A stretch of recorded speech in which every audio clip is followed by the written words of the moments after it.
Sering orang berkata, katanya Allah berkuasa dan tak suka pada perbuatan-perbuatan yang kufur atau durhaka.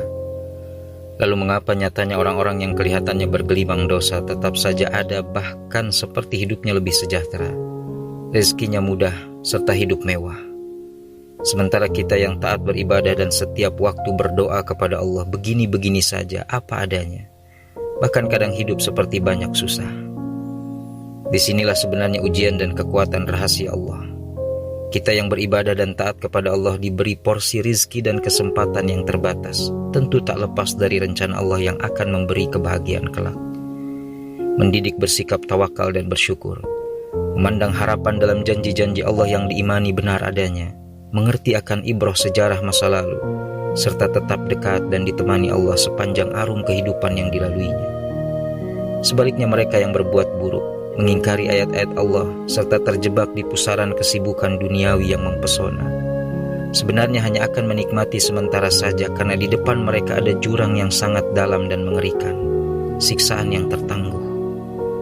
Allah Subhanahu wa Ta'ala menunjukkan ayat-ayatnya sebagaimana diingatkan dalam Al-Quran surah Al-Isra ayat 59. Dan tidak ada yang menghalangi kami untuk mengirimkan tanda-tanda kekuasaan kami, melainkan karena itu telah didustakan oleh orang terdahulu. Dan telah kami berikan kepada kaum Tsamud unta betina yang dapat dilihat sebagai mukjizat, tetapi mereka berlaku zalim kepada unta itu. Dan kami tidak mengirimkan tanda-tanda itu kecuali agar mereka takut.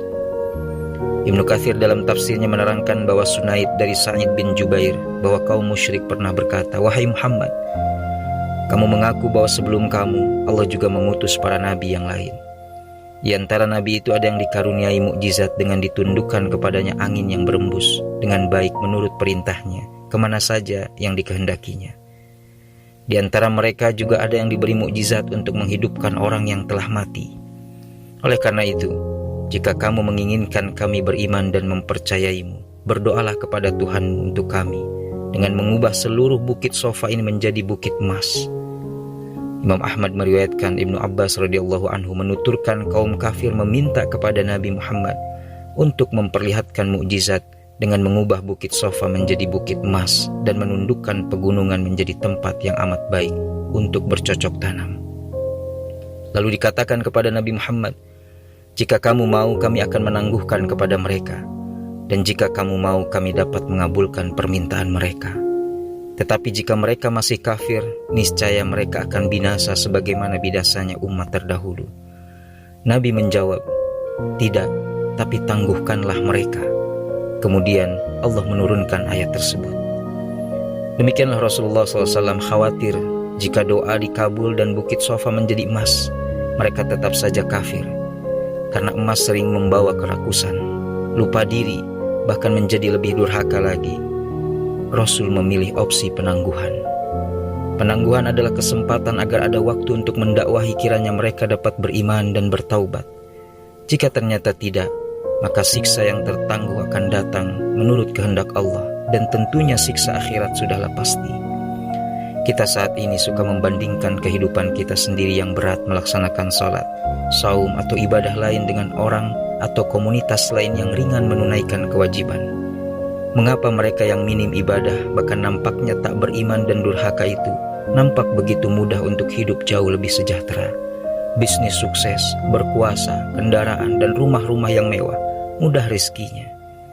Perbandingan yang dibarengi rasa iri, apalagi berprasangka buruk terhadap keadilan Allah, sesungguhnya tidaklah patut. Sebab semua itu berlaku hukum penangguhan. Allah akan memarahi dan mengazab pada waktunya. Tidak ada perbuatan buruk yang tak tercatat, seluruhnya terdata dan akan dibukakan. Lalu catatan itu membuat penyesalan yang sangat mendalam.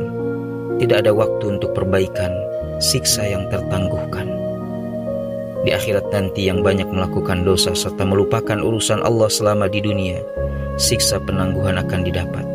Diawali dengan mendapat catatan amal yang diterima dengan tangan kiri dan dari belakang.